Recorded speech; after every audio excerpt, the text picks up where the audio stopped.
जो हमारे दोस्त मित्र बैठे हैं, जहां भी बैठे हैं आप लोग प्यार से बैठे रहेंगे। समाज की कुछ सच्चाइयां हैं जिसे बताना हम कलाकारों का कर्तव्य है। सच कहने के लिए आप लोग बुलाते हैं।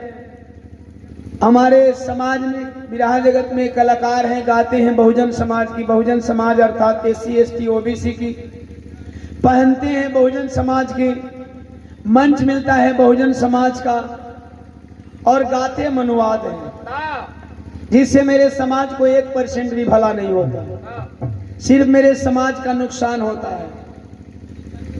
अभी चंचल से पहला मंच बा, एक बात बताई चंचल, जहां तक हम कलाकार के बने वाली बात बताई ला। मनोज के इतना डांटा तरो, मनोज बहुत बढ़िया बात है।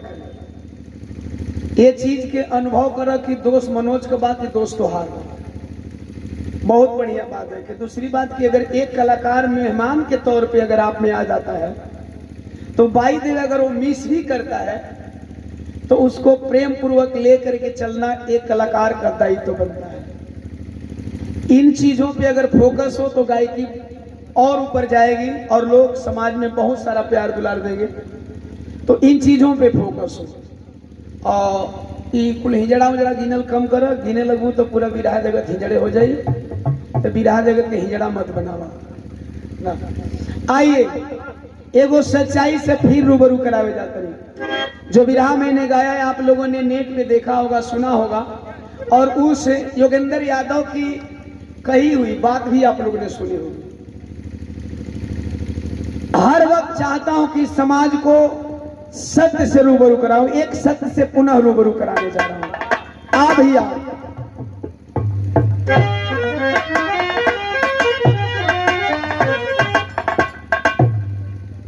एक पूज्य बाबू कैलाश यादव जी पुनः 1050 रुपया दे करके इस कार्यक्रम के आयोजक महोदय हमारे गार्जियन सम्मान के जरा हाथ उठा करके जोरदार तालियों से स्वागत कर देंगे।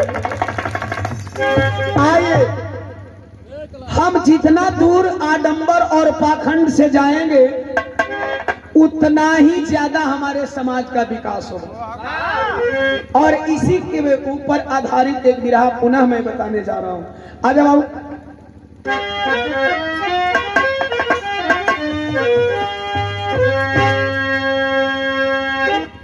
ऊपर से आवाज दादा तनी लहर बढ़ाओ भाई साहब, तनिका गेन बढ़ाओ, तनिका गेन बढ़ाओ।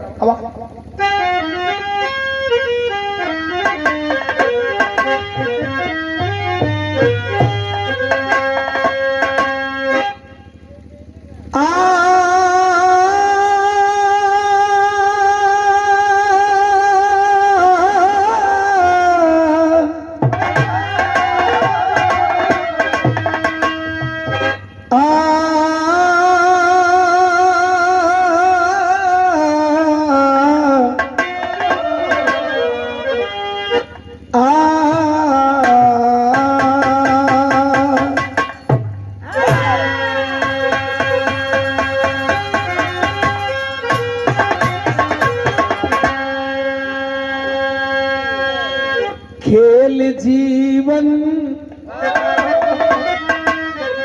का जग में गजब दोस्तों, समझना सके रंक राजा भिखारी, संत ऋषि महर्षि गुरु सदगुरु, ज्ञान विज्ञान ज्योतिष पंडा पुजारी। मौत जब लिख गई घटती बढ़ती नहीं, न आगे न पीछे होती एक पल। लोग धरे रहते हैं, लोग घिरे रहते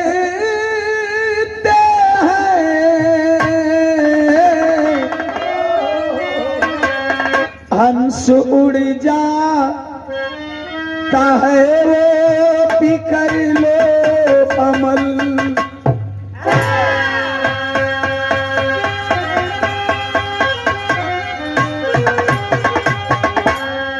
आई सब एगो जिंदगी का सच्चाई सुनी। कोई जन्म लेला तो ओकर पतरा में साइत निकले लागी कहिया जन्म बा। कोई भी जन्म लेता है कभी पतरा पंचांग बताता है कि आपका जन्म किस रोज होने वाला है। जन्म की कोई साइत नहीं है। मरने का कोई साइत है। अगर मरने का साइत निकलता तो हम लोग बचा लेते अपने बेटे को, अपने बच्चियों को, अपने माता को, अपने पिता को। है साइत। जिंदगी के दो अहम दिन है, न जन्म का साइत न मरण का साइत। साहब बीचवा में हमार साइत समाज साइत खोजे में परेशान। बीचे में हमार समाज साइत खोजे में परेशान बा। आइए इसी साइत के ऊपर मैं चर्चा करने जा रहा हूं कि साइत है क्या, साइत है कि नहीं है। कव्वाली लगल सूफियाना गजल।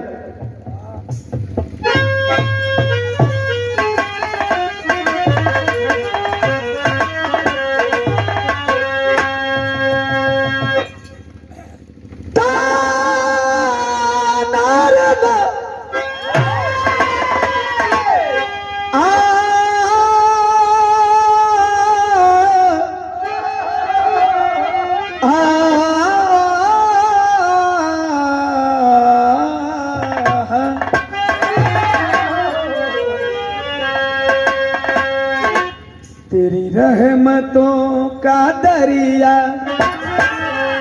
सरेआम चल रहा है।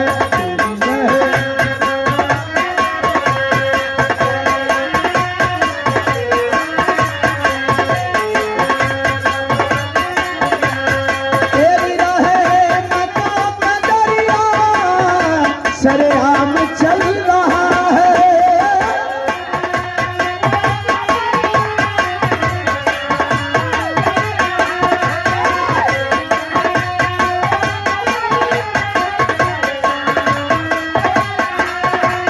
मुझे भीख मिल रही है ख्वाजा से,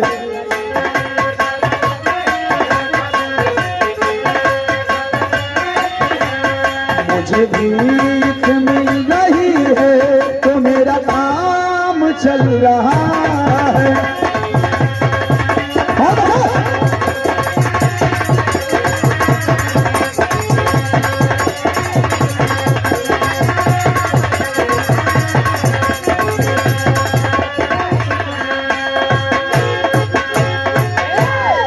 मगर सुन दुख भरी कहानी, इंसान रो रहा है।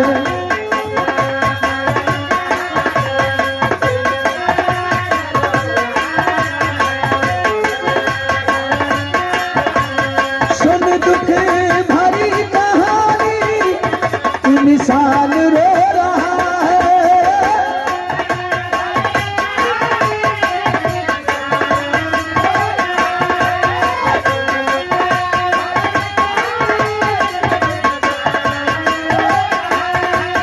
जो मौत को है बख्शा,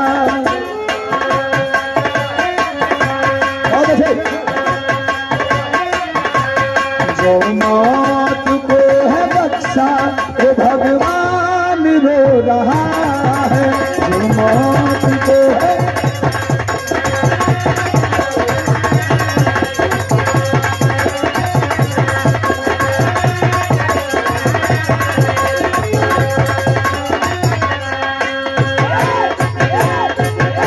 एजे से कहानी का चालू हो गई। कैसे बाबू नजम लगल।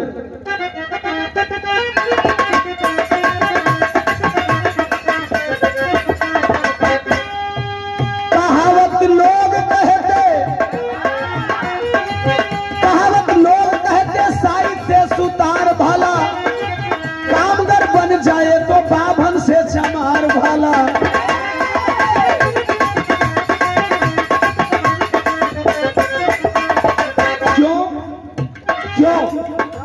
न छात्र द्रोह पत्र पंडित का बताता है।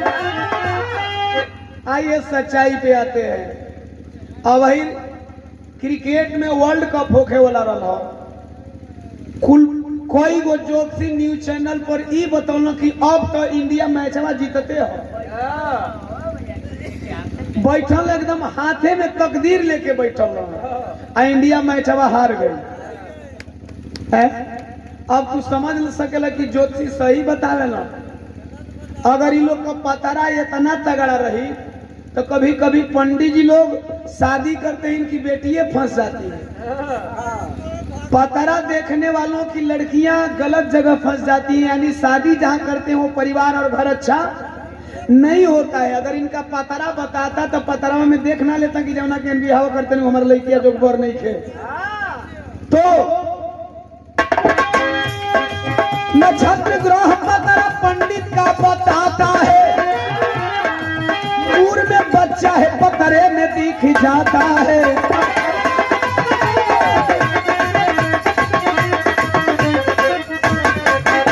बीच में चंचल कबीरहा में एक नाम आई लला, स्वर्गीय नसुड़ी उस्ताद के शायद बेटा नाती थे, आए थे। सम्मान है आपका, आप ही हैं, आइए हम सम्मान कर दें। मीडिया वालों का सम्मान नहीं करते, लेकिन उस घराने से है कि आपका सम्मान करने का मेरा दायित्व और कर्तव्य बनता है। काश चंचल यही बात से बतावत नहीं कि हमारे समाज बिरहा समाज खाता बहुजन समाज का और गावत मनवार आए। एक बार हाथ उठा करके जोरदार तालियों से स्वागत कर देंगे। अच्छा चंचल भी स्वागत करते हैं, जोरदार तालियों से स्वागत करें।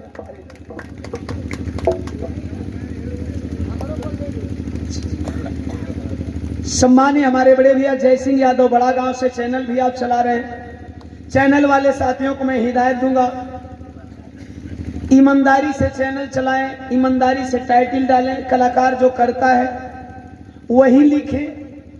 यूट्यूब का गाइडलाइंस भी है, आज नहीं पढ़ रहे कल यूट्यूब अगर जान गया कि आप गलत करते हैं तो यूट्यूब डिमोनेटाइज कर देगा, आपका चैनल टर्मिनेट होगा। प्लस में हम कलाकारों को गलत तरीके से प्रेजेंट करिएगा। बाय द वे कल दिन हम लोग उसी चीज को गाएं तो लोगों को लगेगा कि रही तो झूठों का टाइटल बनाया। आप केवल अपना नहीं नुकसान कर रहे, किसी भी कलाकार का नुकसान करें। मैंने आकांक्षा दुबे नहीं गाया है, लगातार भी रहा है, ये रीजन। मैंने अतीक अहमद नहीं गाया है, लेकिन चंचल करीब करीब 100 यूट्यूबरों ने पोस्टर बना बना के डाला है। बाई द वे यदि मैं गा दूं तो हमारे ऑडियंस कहेंगे कि सारा झूठों का डर लेगा, पहले में रिलीज हो गई। इन चीजों से बचे। 200 रुपया हमारे भैया के द्वारा अपने घराने का वह सरताज रहे।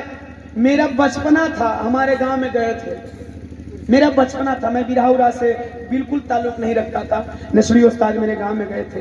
दुर्भाग्यवश कार्यक्रम वह नहीं हो पाया। जाने के बाद भी कार्यक्रम किसी कारण उसमें छोटा था, नहीं जान पाया कि क्यों। तो नसरी उस्ताद और नारायण उस्ताद की गाड़ी वापस हो गई। क्या रीजन रहा? मेरे यहाँ बाबा साहब की जयंती पे लोगों ने बुलाया था।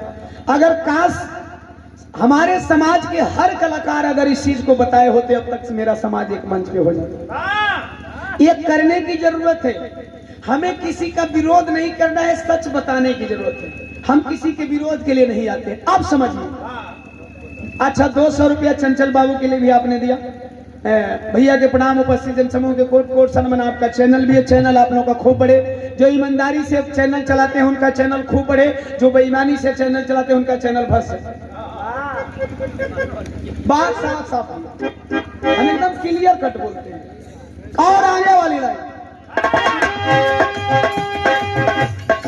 बताता पता ही भूकंप पानी भी है।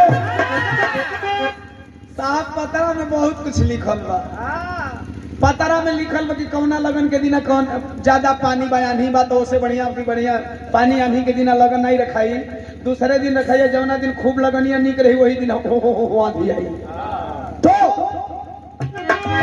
बताता पतरा ही भूकंप पानी आंधी है, अंधविश्वास पाखंडवाद से बर्बादी है।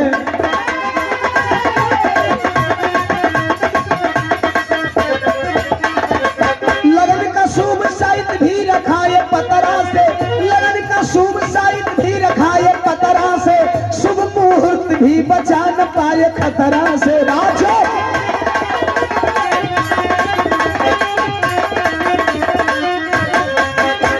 कुल कैला के बाद भी लगनिया खतरा तारे हो रहे नहीं। यही चीज क्लियर करे जाता नहीं कि लगन होला कैसन, लगन से का होला, लगन का फायदा का बा, लगन का नुकसान का बा। कहानी चालू होता। चलिए एक बिरहा यूपी से, एक बिरहा बिहार से। तो अरे प्रांत बिहार में गोपालगंज सहरिया में ए बाबू बाटे एक यादव परिवार।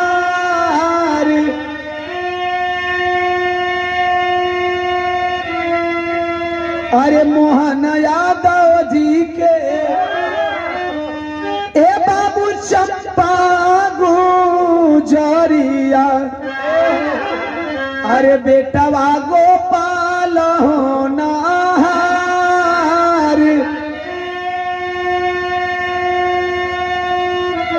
तब बॉम्बे में गोपाल करे प्राइवेट नौकरिया।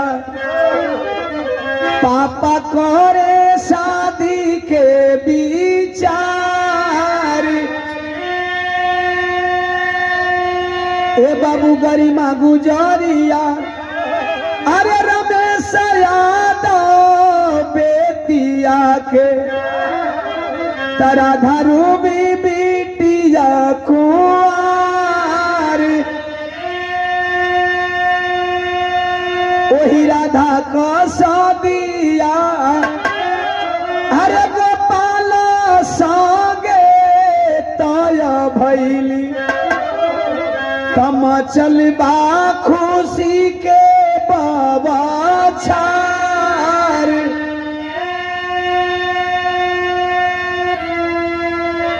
हालांकि लाइन क्लियर है लेकिन थोड़ा सीधा बता दे रहा हूं। गोपालगंज के रहने वाले मोहन यादव की धर्म पत्नी चंपा देवी, मोहन चंपा के बीच में एक ही बेटवा बा गोपाल यादव। मैट्रिक पास करने के बाद पढ़ाई छोड़ दिया, बम्बे में प्राइवेट नौकरी कर रहा, अच्छा खासा 30-35 हजार रुपये महीना कमाता। ए भैया बेटवा 10 से पास है। बाबू माई सोचला अब जब बड़ हो ही गई, नौकरी करते हैं, प्राइवेट कमाते हैं, अपन पेट चलाई लेता, एक बियाह कर दिया जाओ। बियाह खातिर लड़की दिखाए लगल, लड़की दिखाए गई कहाँ का, बेतिया के रहने वाले रमेश यादव की दुल्हन गरिमा यादव और रमेश गरिमा के बीच में 2 जुड़वा बेटी, बड़ी बिटिया राधा और छोटी बेटी रूबी। राधा से बियाह तय हो गई। बियाह तय हो गई, माई कलश हे लाल ए गोपाल, अरे तोर बियाह तो हो गई बरे, ऐते अपना कनियावा के देख लेते। आजकल देखा देखी चलत, पहले जौने लड़की ले बियाह बाबू माई तय कर हो जा, एकरा में बड़ा घाटा भी हो जा, कबो लड़की के घाटा हो जा, कबो लड़कों के घाटा हो जा। अब देखा देखी होता, कल से माई तो हमार माई है नो। हाँ तो कनियावा का फोटो आइल बा जौन हमार दुल्हिया हो खोली बियाह, कहे हाँ फोटो आइल बा, तो ए माई फोटोवा देख खाली तू बता दे, हमके यकीन हो जाए कि हमार कनिया कितना सुगर बिया। माई बतावत है, बाहरे भरोसा माई बेटवा का तरस लगल।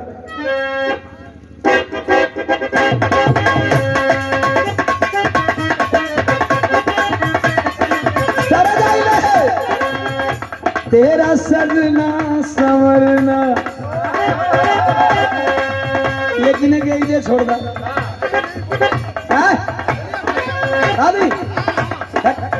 ला तो हार मनवाता, बड़ा दूर दूर आ लोग। मेरा सजना सवरना है किसका,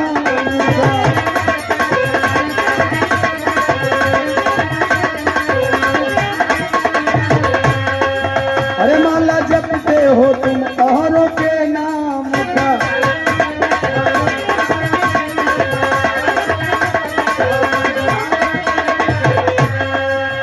अरे बीबी हूँ तो बीबी का कदर होगा क्या।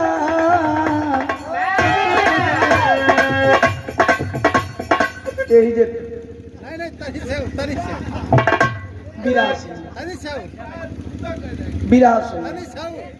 एक करले बढ़िया, एक तोलो के कहला से बढ़ा देनी ना। अरे करले अंगवा सुना दुल्हिया कहे, सॉरी माई कहे। साचो फुर्सत में रब जी बनवले बाड़े। एकरा ले नीक बतिया माँ बा, अभी जान लियोला से का फायदा मिली। माई कहती है अरे बड़ी भगिया से तोहके मिलवले बाड़े।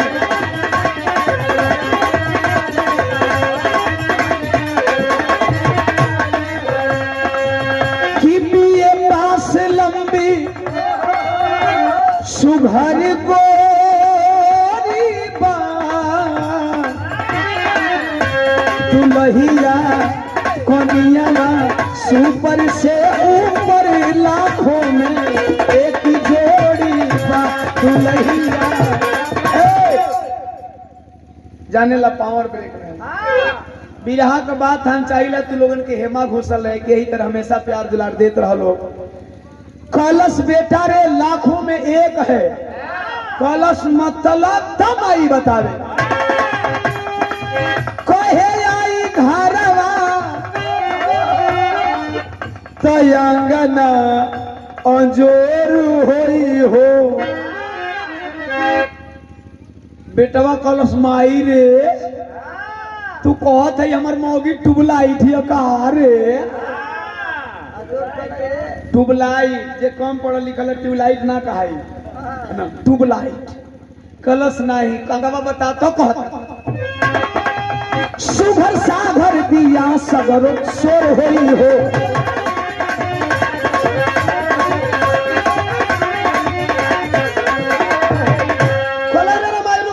कितना सुगर दिया रे को तरी बीए पास दिया तब तो इंग्लिश में बोलत है रे। हाँ हो कम पढ़ल लिखल आदमी इंग्लिश कहेला प्लेटफार्म कहेला। कलश बेटा सुन सुघर कितना भी चंचल देखा बतावत है। सुघराई आजकल लिखाता सच्चो गवैया कहता हमरा कोई से मतलब ना रहला कि के का लिखता के का पढ़ता। जब ले यहाँ से लेके पैर तक का सिंगार राइटर नहीं खन गिनावत हमसे ना कही। हम जल्दी मुंह से ना कही जौन कुछ गवाता हमसे ना कहा कुल का कही घर कर लो हम नहीं कहते। जब हम भी कह देंगे तो रही कहा जाएगा। लेकिन मैंने भी लिखा है सिंगार, अगर उसका सिंगार कम पड़ जाए तो मैं लिखना बंद कर दूंगा। 2 लाइन में मैं सिंगार लिखा हूं कितना सुंदर भी माई बताओ। चेहरा गुलाब कौन जरूरी वाली लिपस्टिक लिखल कजरा लिखल इससे ज्यादा ना कभी कहा सकता। एक से ज्यादा चेहरा गुलाब खुली किताब। और खुली किताब क्या है? चेहरा गुलाब खुली किताब अस्कील बाटे हो ऐसा लड़की मिलन में से कील बाटे हो बाबू ऐसा लड़की मिलन में से।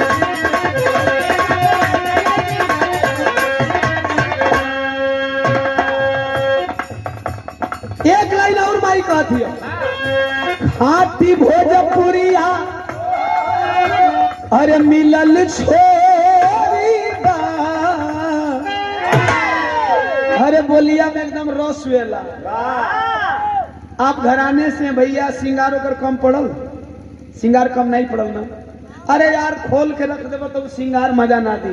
जब तक दुल्हन पर्दा में बात दत खोपड़ो रही तब वो गांव का आदमी देखे का प्रयास करी।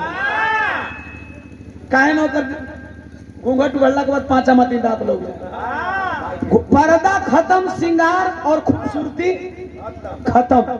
अब सब कुछ हो गई कहलस लइकवा माई रे दिन रख दे माई बाबू का सहमति से। अब लेन देन का प्रक्रिया चालू भइल। समधी रमेश यादव कहना भाई जी लेन देन चालू हो जा। बियाह तो होई लेन देन क्लियर हो जी। हमारे समाज का दहेज लोभी कैसे दहेज मांगत ना जाना तनी सब बता दिया चाहता नहीं। संजोग से मिडिल स्कूल का हाई स्कूल का टीचर बने हेडमास्टर बने तो कहता नहीं से भाई जी आई गए बनी तो कुल ठीक है बा। हम रोज लइकन के शिक्षा दिला। हम हाई स्कूल का हेडमास्टर नहीं। 4 गो लइका सन 3 गो इंजीनियरिंग ज्वाइन कर सन। एगो बहन इंजीनियरिंग करत ह। 4 गो ट्रक चले सन जौनपुर से लेके कला बालू घाट सोनभद्र एने मारकुंडी धैले बिहरियान सोन तक कोनो कमी नहीं हो। दहेज का हम विरोधी है। समझ नहीं का करी।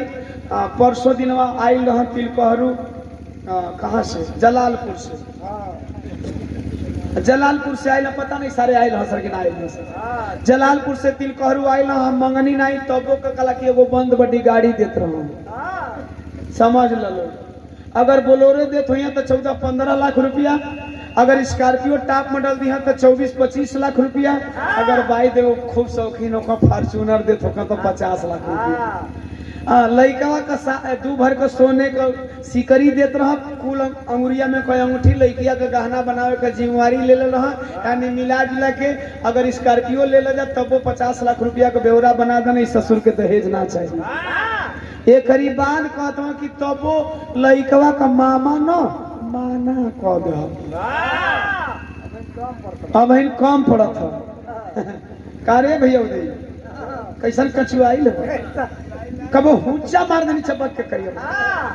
ऐसे दहेज लोभी है, मांगत हम दहेज बेटवा का बाप मोहन यादव कहलन का दहेज मांगत देवे के कहत रहो, तनिका हमार बात सुना का कहे।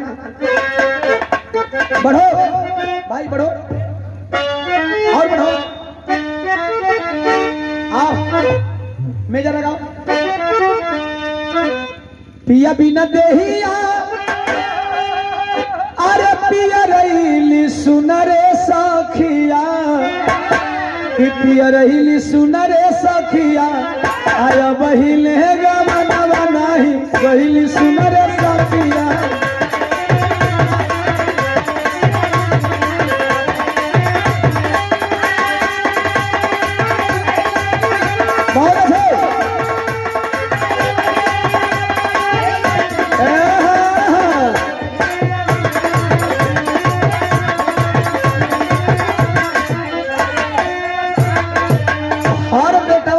ऐसा हो दीवाना निहोरा करता है अपने देश की बहु बेटियों को बचाने के लिए। बाबू कहत हो काहे बनवा मारेला अरे करे जावा में ये भाई जी, करे जावा में ये भाई जी, अब बेटी नहीं खे बेटी दा दहेजवा में ये भाई जी।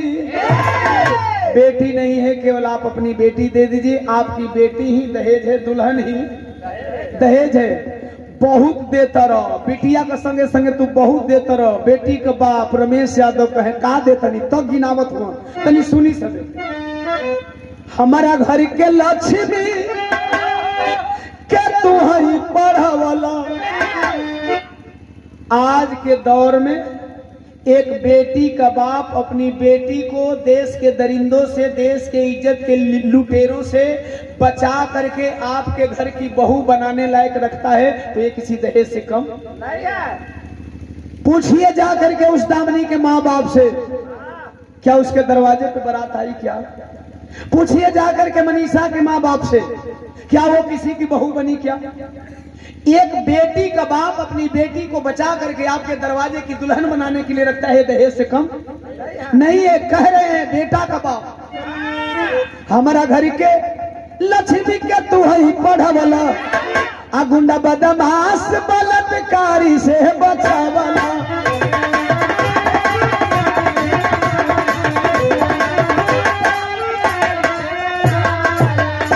अरे बीए पास करावला कवले जावा मेरे भाई जी, हमार तो नाम मैट्रिक है, तुहार बीए पास बिटिया ही है, अब का चाहिए?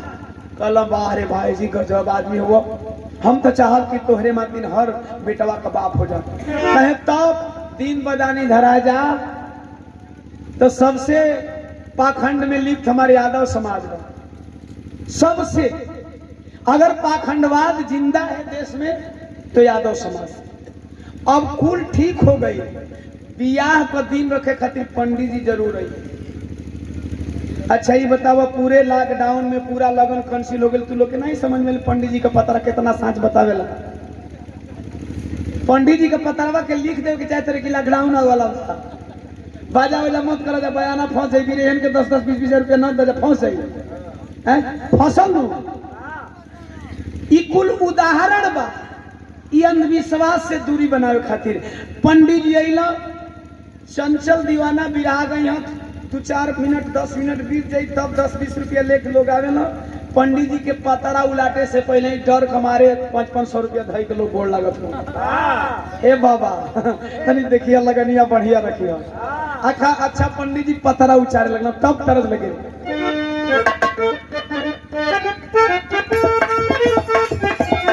ये हमार गीत बा।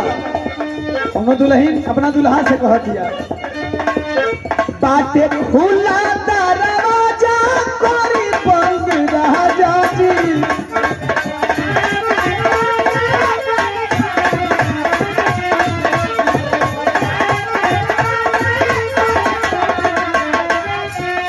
बाटे खुला दरवाजा कोरी बंद राजा जी। अरे रौरा गोदिए में आवो ताया नंद राजा जी।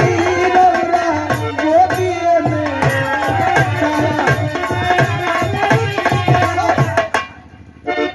तरल विराट बाबा लगल पतरा उचारे होई पवन बाबा जी।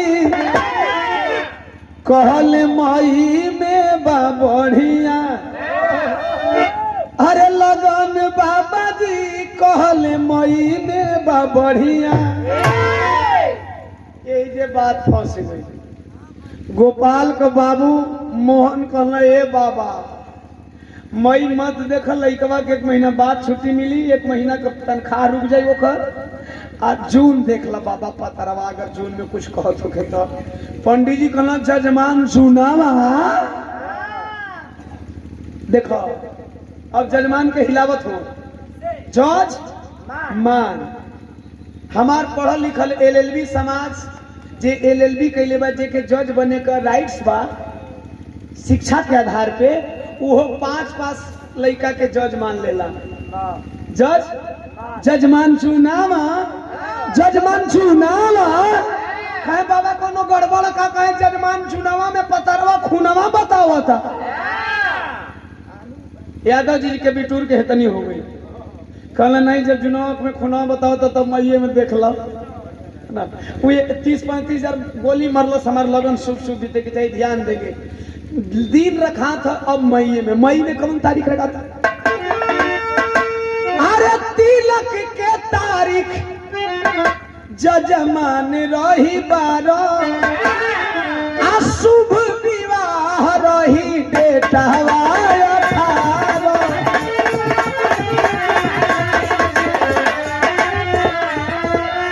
500 रुपया फिर दोनों समझी रख के गोड़ लगला। बियाहवा सुबह न बाबा तब बताओ दुल्हा दुल्हन कुशल रही है जन जान बाबा जी। दुल्हा दुल्हन कुशल रही है जन जान बाबा जी। कहले मई में बाबा जी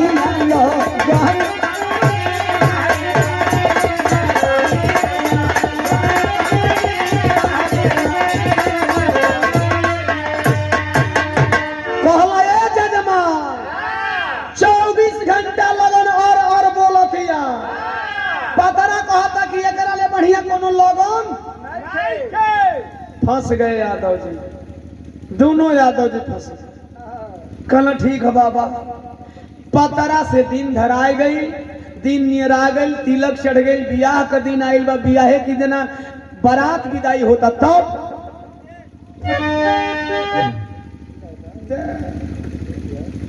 अब बहन तेरी कहां से आई बारात विदाई ना भाई बहन लगाओ थे के कर गसिया गहा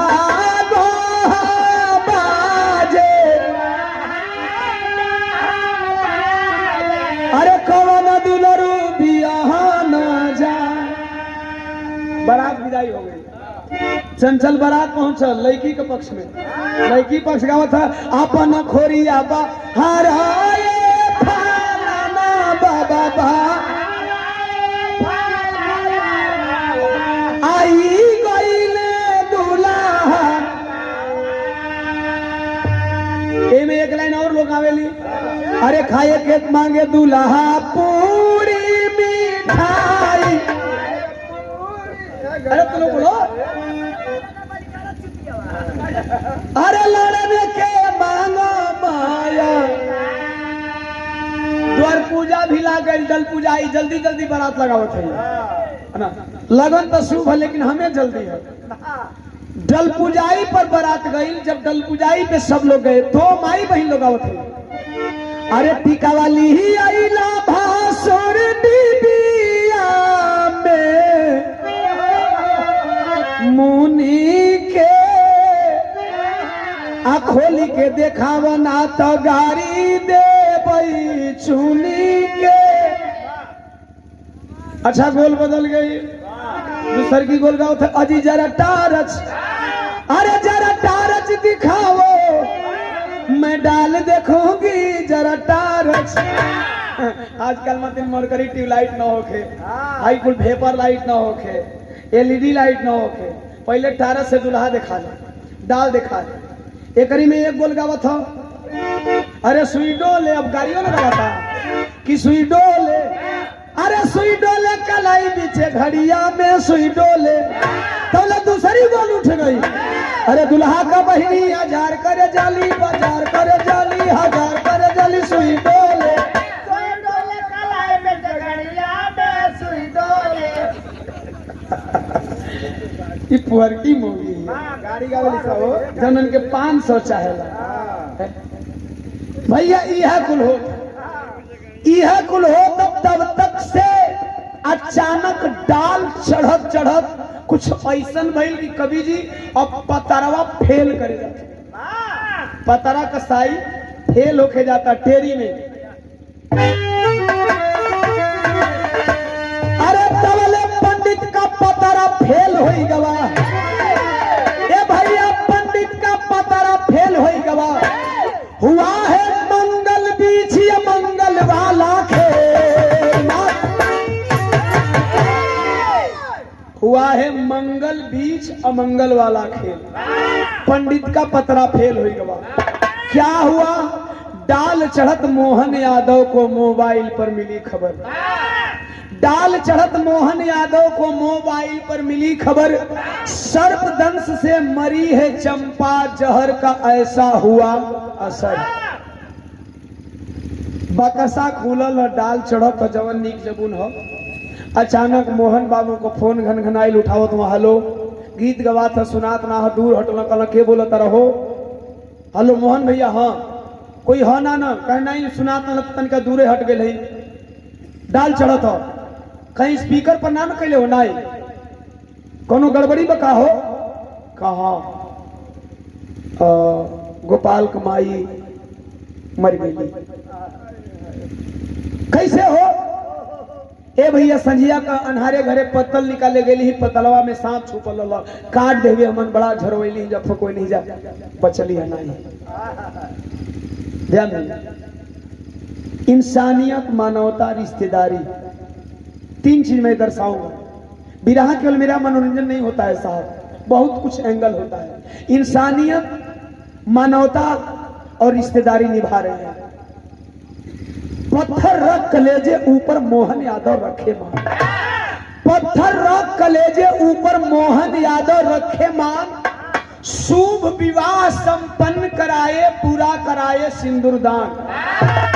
दूसरा बाप होता तो कहता कि लड़की अपशगुन है, असगुना है, शादी नहीं होगी, लेकिन पत्थर कलेजे पे रख करके सारा दर्द छुपा करके एक बिटिया के बाप का और एक बेटी का आबरू बचा लिया मोहन यादव। रिश्तेदारी निभाइए तो अपने परिवार और बिरादरी में ऐसे निभाइए। जब इतना कुछ कर लिए तो दीवाना की कलम सवाल करती है, वह लगन अशुभ हुई कैसे जो शुभ लगन थी पतरा में। सवाल अगर मेरा गड़बड़ हो, सवाल मेरा गलत हो, साहब आप टोक दीजिएगा। सच्चाई के कसौटी पे अगर मेरा सवाल थोड़ा सा भी झुकता हो तो आप उंगली खड़ा कर दीजिएगा, दीवाना तुम गलत सवाल कर रहे हो। वह लगन अशुभ हुई कैसे जो शुभ लगन थी पतरे में, उस पंडित के साहित्य का क्या जो साहित्य डाल दे खतरा में। हम साहित्य क्यों दिखवाते हैं? इसलिए ना कि हम सही सलामत रहे, कोई आपत्ति विपत्ति न आए, और यदि वह साहित्य आपत्ति विपत्ति में ही डाल दे तो फिर उस साहित्य का। अब देखें, बियाह भइल आनंद फानंद में जल्दी जल्दी करावत होन गोपाल का बाबू मोहन यादव। सदरवा भइले, बारात विदाई होके लगल भोरे भोरे, तो कवि जी गीत लिखत हन बिरहा के आखिरी तरह।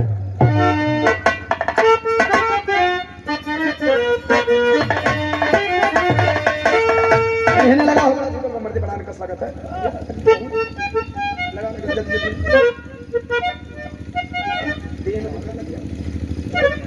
हाँ यार एक तरफा नहीं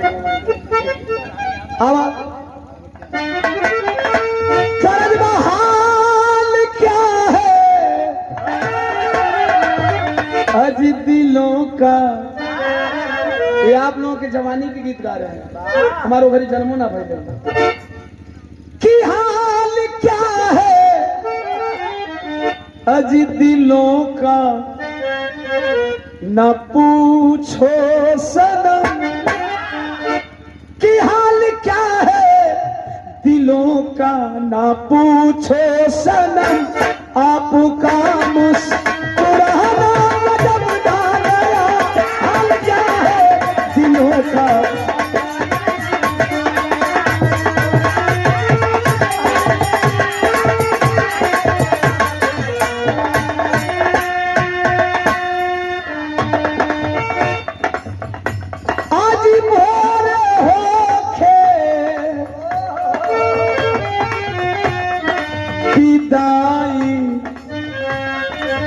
रोवेले मोहन भोरे होके विदाई रोवेले मोहन।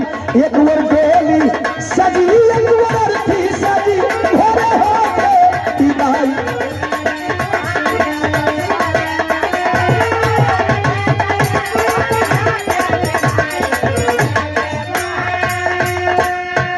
भैया गोरख राव कर्म ही से 100 रुपया। सागर जयदीप उपस्थित तमाम के प्रणाम, आशीर्वाद में शांति स्नेह दुलार का कामना।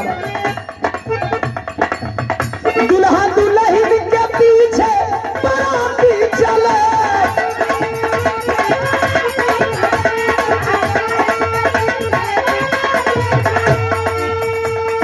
अरे तो मोहन यादव भी लेके बाराती चले।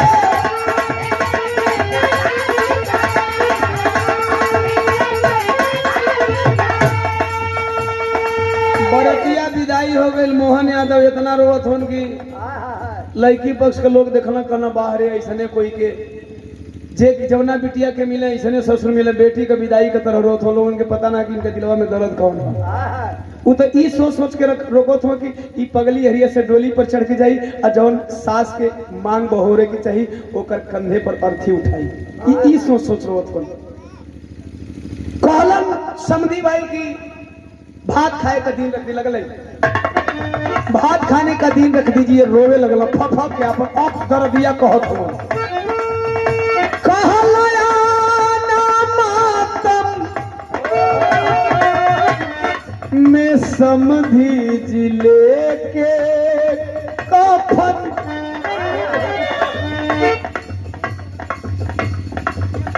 राधा बिटिया का बाप रमेश यादव कहलन की आ गई ना तो हूँ दहेज में। अरे तोहरा जौन मांगे के रहला पहले ही मांग ले होता। अब हमारी बचिया के लेके जात कहत हो कफन लेके आई लेकर मतलब दहेज मांगबो आ नाई मुंह मांगा दे तो तू हमारी बिटिया के जान से मार देबा ना। यही खातिर बियाह कैला। यही खातिर कहत ला कि हम दहेज ना मांगिला तोहार बेटी हमार धन बा। ऐसा काहे कैला पागल हो गईला। तुम्हार बतिया समझला कि कफनवा काहे खातिर मांगत है। कहे बताइबा तब ना साफ साफ बतावा का कहल चाहता रहा। तो गोपाल का बाबू मोहन यादव कहे अरे आना मातम में समधी जी लेके कसम इधर डोली सजी घर लड़की सजी। आना मातम में समधी जी लेके कफन इधर डोली। अरे घर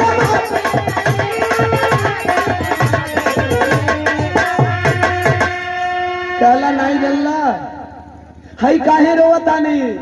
हे बचिया का विदाई खातिर नहीं खीरोवत। अरे पगली जाले डोली में सज के जाई न हो। ये जाले पगली हमार धर्म का बिटिया डोली में सज के जाई। अरे जौना डोलिया में उतर के एक सास के मांग भोरे के चाहिए। ई डोलिया में उतरते उतरते बिना मंगिया भोर ले कन्हैया पर अर्थी अपना सास कर रखी। सारी बात रात वाली बतौलन। कहना बाप रे बाप गजब हुआ मोहन भैया। इतना दर्द छुपा के तुम्हारी बचिया कही मांग में सिंदूर भरवा देला।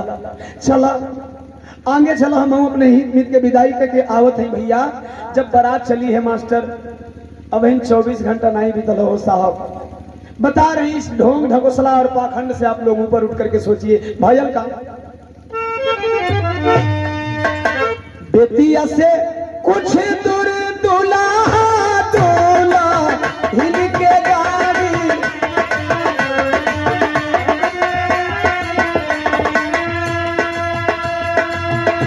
भइल एक्सीडेंट बरिया रनुएरा किया हो रामा।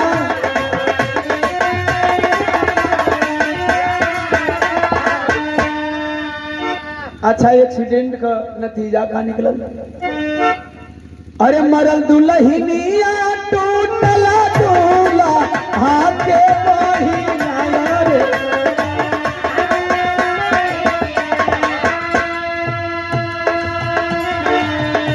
मरल रही बारवा टूटल दूल्हा आके बहिया रे दूल्हा।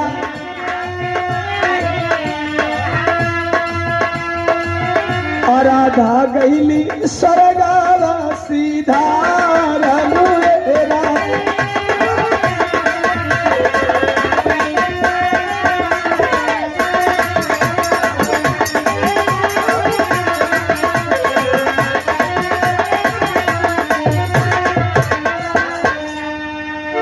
सामने से आ रही सनसनाती हुई गाड़ी से अनियंत्रित कार से कार टकराई है और एक्सपोर्ट डेथ होता है ड्राइवर का। दुल्हा गोपाल का बांह टूट गई, दुल्हन राधा ये दुनिया में नहीं रहल। कौना तरह से कहब सबे की लगनिया शुभ रहल। पंडित जी कैसे कहे कि लगनिया काहे शुभ है? फिर ओम प्रकाश दीवाना की कलम सवाल करेंगे। अरे शुभ लगानी आया शुभ कैसे भाई लिया शुभ।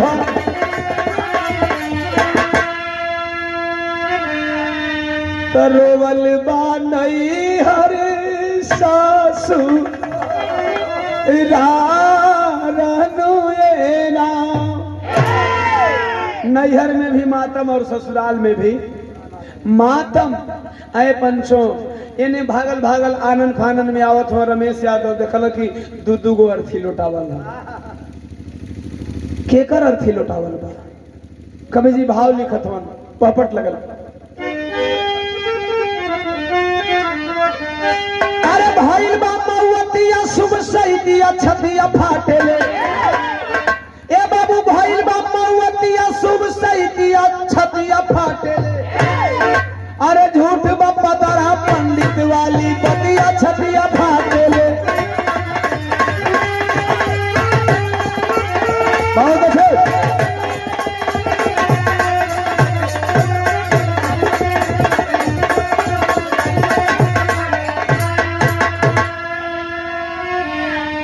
तनी हमारे समाज का विडंबना और हमारे समाज का पखंड और हमारे समाज का अंधविश्वास समझेंगे। बिना लगन के तिलक शादी होला जे शुभ काम हो। आ यदि घटेला घटना लोगवा करेले बरत बदनाम हो। ऐसे हमारे देश में बिना लगन का भी शादी होता। वो लोगन के जानकारी खातिर बता दिया चाहतनी, मुसलमान भाई बिल्कुल बिना लगन में शादी करेले। जब एकदम हिंदू का खरमास लगी तो ना टाइम मुसलमान का शादी होला। समझ लो कि का मुसलमानन का लड़का ना होले, एक दर्जन होले। वो एगो क्रिकेट टीम तैयार कर दिले, खरमसिया में न होला। अच्छा, हमन साइड थोड़ी दिला। अब सुनिए, बिना लगन का दूगो बिरादरी और संकल्प। ये हम नहीं कह जे लगनिया पे बिहावा करला उ कहला आधा चमार आधा कोईरी। अब इन चमार आधे संकल्प बने, कोईरी आधा संकल्प। यानी जानकार कोईरी आधा भइल बने, जानकार चमार आधा भइल बने कि उनके लगन से मतलब। अगर बाई दवे अचानक लगन के टाइम, जिस दिन शादी का दिन है, अगर गाड़ी अचानक कहीं एक्सीडेंट कर जाती है, इससे गाड़ी तो इस तरह से भी हम लोग एक्सीडेंट कर जाते हैं। मैं अब एक्सीडेंट पे भी चर्चा करूंगा कि आप लोग कहेंगे कि गड़िया तो एक्सीडेंट कोनो दिन हो जाले, ये ऊपर बताए कि एक्सीडेंट का रेशियो का होला। अचानक गाड़ी एक्सीडेंट हो जाती है, लोग क्या कहते हैं, ये और पंडित बनो। ठीक भाई, अरे वही कहीं टूटल है कि तो मर जाए के चाहत। बिना लगन का बियाह करे चलल बा, ये करे पतारा में लगन। ई पंडित जी से पतारा ना देखो लो से। अच्छा देखिए मानसिकता देखिए, यही जे लगन पर अगर घटना घट जा, उहे लोग कहे अरे का करबो बहिन, ई विधि का विधान बा। अब विधि का विधान हो गई, बिना लगनिया वालन खातिर दोष हो गई, ना लगनिया वालन खातिर विधि का। चलिए आइए विधि के विधान पे। अरे जब विधि का विधान पतारा टरवे ना करी तो लगन दिखावल कोनो जरूरी बा? जब विधि का विधान टरवे ना करी तो लगन दिखावल कोनो जरूरी बा? मौत टरवे ना करी, शुभ अशुभ करवे ना करी तो जरूरी बा? गौर करी है भैया हो। एगो औरी उदाहरण दही, हिंदू धर्म के मानने वाला दोस्त, हिंदुओं धर्म में बिना लगन का बियाह होता, जाना तरह के करता है। तुम्हारा घरे रोज लगन का बियाह होता। अगर तोहर लड़का कनो लड़की ले लव मैरिज लव कर हलस, अगर बाबू माई का मर्जी नहीं खे तो खरवसने में भागत नस। ऐसे कि लगन है बताओ तो कहीं हो जी दूसरा को ना, वो खरवासे में भागत नस। उन्हन में मंत्र जापो ना होला, मंगलचार सुमंगली नहीं पढ़ाला, हरदी मटकोर उन्हन का बियाह सफल ना होला। उन्हन का लड़का लड़की ना होला, वो तो पहले ही लड़के पैदा करे।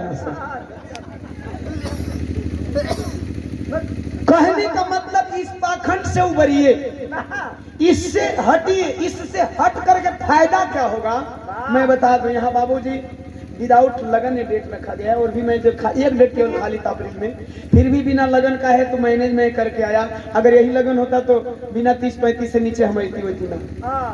बिहार से आवे बड़ा खर्चा बेहू लोगन का खर्चा, गाड़ी का खर्चा हो साहब, का करिएगा।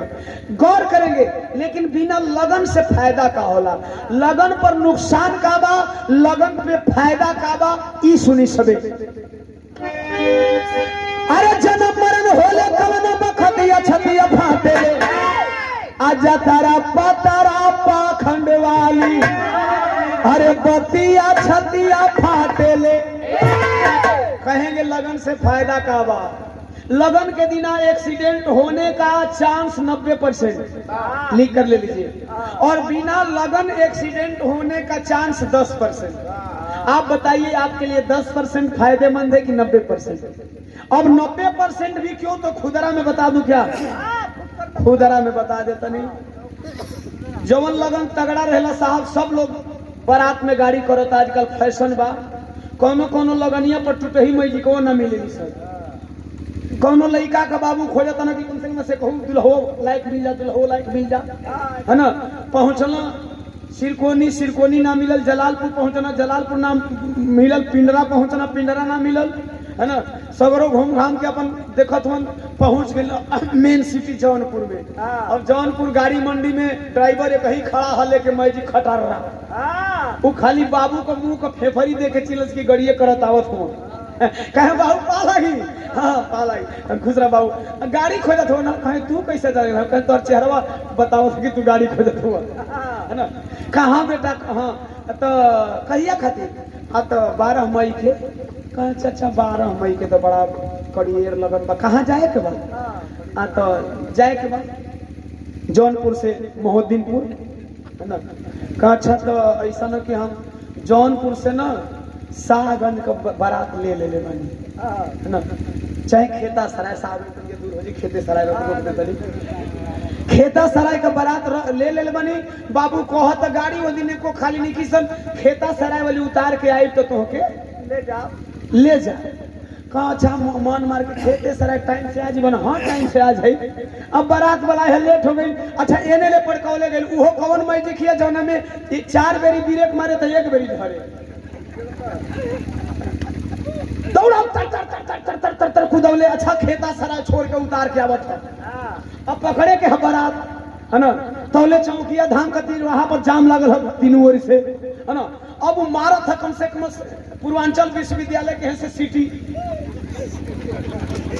पोपो पोपो ब्रेक मारा था, ब्रेक को नहीं धरा था, एक बार मतलब, दो बार मतलब, तीन बार मतलब, चौथका बेरी आवत आवत दो तीन चार जनी के गोजिया आए धर। सवाल कहे का मतलब साहब तनी मजाकिया टाइप का उदाहरण देते कि तनी हंस नहीं सबे। लगनिया के दिन रहुआ लोग ठेठ में बतिया तनी देखी लगे कि जवन रोडवा एकदम नहीं चलेला वही पर गाड़ी पो दौड़ेली। हर रोड हर मार्केट जाम। नहीं यकीन होगा आपको, आपका भाई आपके भाई की बात अगर झूठी लग रही हो तो उठा करके पेपर पढ़ लेना। बिना लगन के जहाँ दिन बारात जाई घटना होके का चांस एक आध पृष्ठ में एक आध गो दुल्हा मरी हो नहीं हो मरी हो। लगनिया के दिन हर पृष्ठ में एगो दूगो दुल्हा दुल्हन मरे रहे। एक नुकसान यहाँ, एक नुकसान बिना लगन करते हैं तो ओम प्रकाश दीवाना को भी पता है कि अरे मार ये दिन लगन है, पता नहीं कोई आई कि चंचल ऐसा करी ले जाना मन लगन नहीं है, चल लिख लो 19-20 करके, नहीं पता कोई नहीं आई तो पार्टी बैठल है, हम बैठल रह जाए। आ लगन बा तो चपले बने टीक मर ले बनी बात बा सीधा सीधा भैया अपनो घाटा वाला समझाओ। टीक लागल बा हे दिन तगड़ा लगन बा, पंचांगों में दिखाई, डायरियों में दिखाई, एगो और का तो कैलेंडर आवता, कैलेंडरों में दिखाई, पतरो ये कुल मिला के लगन तगड़ा बा। चांद के बैठल मनी 25 जनी कौनो तो जानी 35,000 दे के गई है।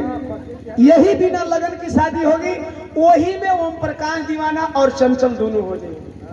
जितना बजट में वही में सौदा हो जाए ना हो तो लोग करे वैसे ना टेंट भी हो जाए साहब। ई फायदा बा, प्लस में हित भी ढेर आ जाई हो। न्योतवा के दिन तो एक दिन 20-20 को न्योता बा। गौर करेंगे इस भ्रमणा से निकलिए। अब 13 का दिन पड़ल बा, 13 के दिन आप पहुंचे। जब 13 अच्छा 13 में घपला बा, 13 में अचका फचका नहीं होता है। मैं बता दूं आपको, 13 में अचका फचका पंडित जी ये बजे डाले ना कि वो 2-3 जगह 13 करावे जी। हाँ तो बुक मानो तोहरा माई का मुवाला का दिन तो अचका फचका निकलिया नहीं तो उनका दिनवा कैसे बने, कैसे 2-4 हजार का बिल बनेगी। 13 में भी अब मोहन यादव और रमेश यादव कहलो कि अब हमनी का जहिया दिन के 13 पड़ी वही जे कर 13 के दिन हित में पहुंचे थे आधा लगन। ऐसे कहिला अरे सही रही जतरा तका करी पतरा भैया। अरे हई जन्म मरण आनी पानी विधि के विधान।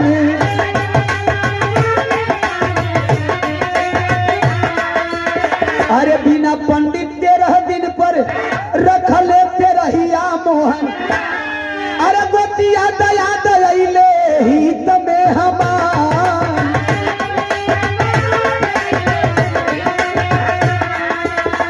तवले पूरा परिवार लेके रमेश समधी भाई आइले। अरे विपद के मराइल मोहन करले समान।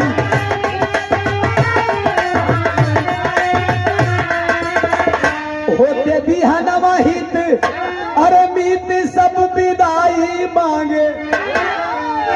अरे समधी रमेश लेके चलल परिवार।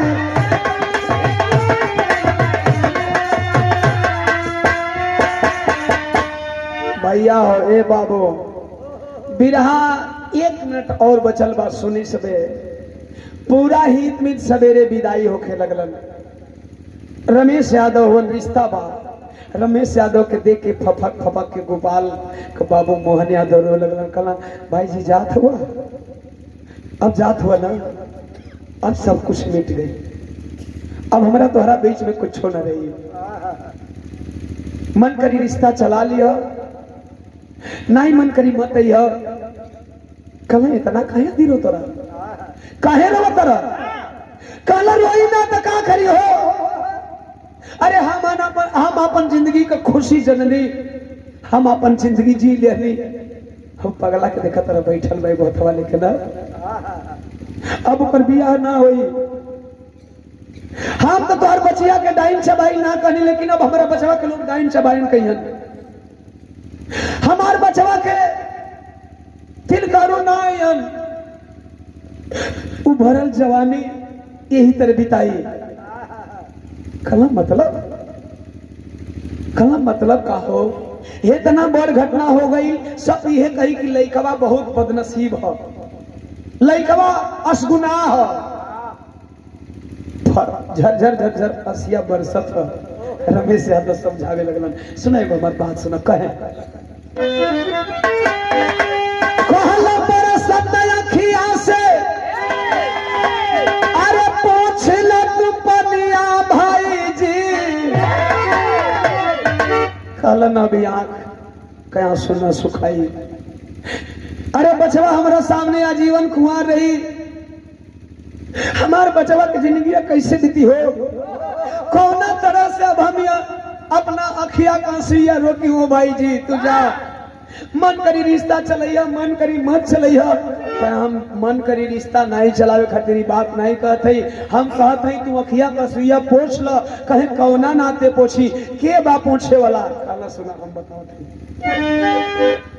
अरे बरसत अखिया से पोछ ल तू पनिया भाई जी, अरे तो हमारी रूबी तोहरी घर का दुल्हनिया भाई जी।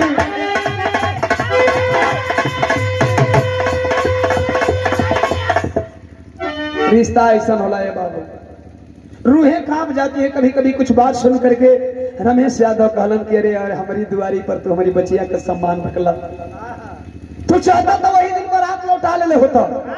हम कैसे कहीं कि तोहर बेटवा असगुनाह बा कि हमर बिटिया असगुनाह रही है, हम कैसे मान ली?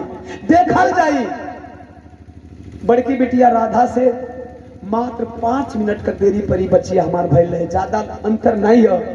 जुड़वा बेटी हो, हम अपन बेटी का हाथ तोहरा बेटवा का हाथ में देते।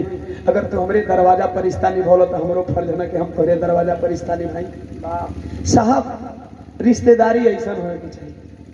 हेजा तो 5,000 10,000 20,000 50,000 खातिर लोग कह देते कि तू हमारा जो हित ना हो। बिरादरी के नाम पर लाठी चलता, बिरादरी के नाम पर गोली भाला चलता, लेकिन जे वही 50,000 रुपया कम होता ते वही लोग कहता ना कि जा तू दूसर हित देख लो, तू हमारा बराबर ना हो। अरे साहब 50,000 खातिर एगो गरीब परिवार के बिटिया के अपना घर का बहू बना लेबा तो ओकर जिंदगी संवर जाई, एगो घर बदली। आय हाय मोहन यादव झरझर झरझर रोवे लगलन, कमा बारे भैया सही में जे नेक करेला ओकर नेकी का यही जे फल मिल जाला। और तू आज हमारा बचवा के हाथ में अपनी बिटिया का हाथ दे के रिश्ता तय कर दिल कि समधी, यानी बराबर का रिश्ता के समधी का रिश्ता कह जाला। वाकई बराबर का रिश्ता हमन कैले रही जा। कहा फिर कहते लोग कि तो बियावा कहिया कहिया साल भर बाद, ऐसे कि मरनी घर में हो जाला तो लोग बताते हैं कि जब तक से नया साल सम्मत नहीं होता है तब तक से शुभ काम ना होगा। लेकिन दोनों यादव परिवार ने अपना दिमागी खेल खेला, संतुलित दिमाग से सोचा कि जब पंडित का पतारा शुभ करवे नहीं करी, साहित्य सम्मत का कोनो मतलबे ना बनेला, तो यही मारे भाते पूरे हित मीत को रोका गया। रात को तैयारी की गई, विवाह हुआ, सारा विवाह संपन्न हुआ। न लड़की मरल न लड़का मरल, न लड़की का बाबू मरना न लड़का का बाप मरलन, न कोनो हित मरलन न कोनो मीत मरलन, न कोनो संगतिया मरलन। चुपचाप वही मारे भाते बियाह भइल। जब मारे भाते बियाह भइल तब कभी लिखत हो, अरे मन की लगनिया से शुभ भइली शादी, अब पंडित वाला पतारा करवलस बर्बादी। संकल्प लिया वह यादव समाज। सुनिए लक्ष्मण यादव को सुनिए, पढ़िए पेरियार ललई सिंह यादव को पढ़िए। चूंकि हमको हमारे समाज को खासतौर से इस यादव समाज को भगवान कन्हैया का वंशज कह करके आधारभूत चीजों से दूर रखा गया। आप अपने महापुरुषों को भी पढ़ने का प्रयास करिए, महापुरुषों को पढ़ने का प्रयास करेंगे तो जरूर परिवर्तन होगा साथियों। और जो परिवर्तन जो पढ़ता है वह राजकुमार यादव की तरह बोलता है, जो पढ़ता है आजमगढ़ के पूर्व सांसद रमाकांत यादव की तरह बोलता है, जो पढ़ता है प्रोफेसर लक्ष्मण यादव की तरह बोलता है, और जो नहीं पढ़ते हैं वो पाखंड में लिप्त रहते हैं। इसलिए आखिरकार ओम प्रकाश दीवाना कहता है, अरे कबो अब ऐसन ना हो नदनिया भाई जी, यही से कहाला भाला साइड से सुतार हो, अब बन जाए काम भाला बाभन से चमार हो। लगी कि दीवनवा इसे काहे कहता, बन जाए काम भला बाभन से चमार हो। जब देश गुलाम था, अंग्रेज देश छोड़ने का नाम नहीं ले रहे थे, जवाहरलाल नेहरू पंडित जी थे, महात्मा गांधी जी थे, पटेल थे, बहुत सारे देश के राजनेता थे, लेकिन किसी ने संविधान लिख नहीं पाया। इसलिए मैंने लिखा, बन जाए काम भला बाभन से चमार हो। बाबा साहब डॉक्टर B.R. अम्बेडकर जिन्होंने विश्व में सिंबल ऑफ नॉलेज कहलाए, आज बड़ी गर्व का विषय है कि बाबा साहब के नाम से अमेरिका वालों ने आकाश में तारा बुक किया है। एक तारे का नाम डॉक्टर अम्बेडकर रख दिया है। और भारत वाले तो छूने से घबराते हैं, भारत वाले तो दलित कहने से बाज नहीं आएंगे, भारत वाले बाबा साहब की उंगली तोड़ने से बाज नहीं आएंगे। ये मेरा यादव समाज नहीं समझता है। उत्तर प्रदेश के पूर्व यशस्वी मुख्यमंत्री अखिलेश यादव जी जब कुर्सी से उतरते हैं तो कुर्सी धोई जाती है। थोड़ा बहुत यादव समाज उस टाइम समझता है कि मैं अछूत हूं, लेकिन फिर घंटा टंडा में परेशान हो जाता है। अभी हाल ही में अखिलेश यादव जी को शूद्र कह करके मंदिर से बाहर रोका गया, शूद्र कह करके मंदिर से बाहर रोका गया। आप समझ लें मेरे यादव समाज के तमाम बुजुर्ग, बड़े जवान, पढ़े लिखे साथी, अगर अखिलेश यादव जी को शूद्र कह करके मंदिर में एंट्री मारने से, प्रवेश की से रोका जा सकता है, तो फिर आप किस खेत के मूली हैं? फिर हम और आप किस खेत के मूली हैं? अच्छा विडंबना क्या है? अखिलेश यादव से मंदिर छुआएगा, अखिलेश यादव शूद्र हैं, भगवान छुआएंगे। लेकिन अखिलेश यादव का समाज दूध लेकर के जाएगा तो वही दूध भगवान को चढ़ेगा। दूध से भगवान नहीं छुआएंगे, इस समाज से भगवान छुआएंगे। मुझे किसी का विरोध नहीं करना है, मुझे सच बताना है कि वह भगवान क्यों नहीं आवाज लगाता है कि अरे पाखंडियों, अखिलेश यादव है, इन्हें आने दो, इन्हीं के समाज हम लाता है तो इस समाज के दूध से मेरा अभिषेक होता है, अभिषेक किया जाता है। लेकिन समझेंगे लोग कहाँ? नहीं समझते हैं साहब। यही समझने की देर है। इसलिए ओम प्रकाश दीवाना कहा कि बन जाए काम भला बाभन से, नो शायद नो लगन। फिर कहूंगा कि मरने की साइट नहीं है, जीने की साइट नहीं है, फिर किस साइट के चक्कर में पड़े रहते हो? वो साइट क्या करती है तुम्हारी? वो साइट तुम्हारी नहीं होती है, वो लगन तुम्हारी नहीं होती है, वो लगन जो रखते हैं उनकी होती है। क्योंकि बेटा तू पैदा करबो, बेटा पैदा करे कसहूर बा, आ लगन दूसर कोई रखी, घर तू बनैबो, गृह प्रवेश करे खातिर दूसरा ले पूछबो। तो जो लोग आपको शूद्र कह करके संबोधित करते हैं, जो लोग कहते हैं शूद्र गंवार ढोल पसुनारी सकल ताड़ना के अधिकारी, तो वो लोग कभी आपका भला चाहेंगे? आपको बढ़िया साइट बता देंगे कि ये साइट में तू बहुत बड़ हो जा? नहीं होगा साथियों। गीत की आखिरी का, अरे पाखंडवाद में अरे भुलाइल सारी दुनिया भाई जी, अरे तो हमारी रूबी तोहरी धर के दुल्हनिया भाई।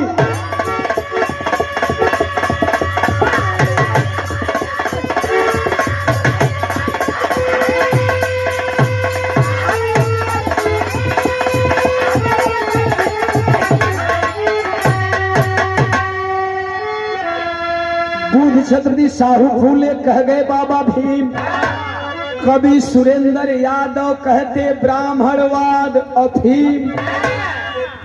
बचना है इस नशा से। इसलिए पंडित का पतारा फेल होगा, अरे होगा पंडित का पतारा फेल होगा।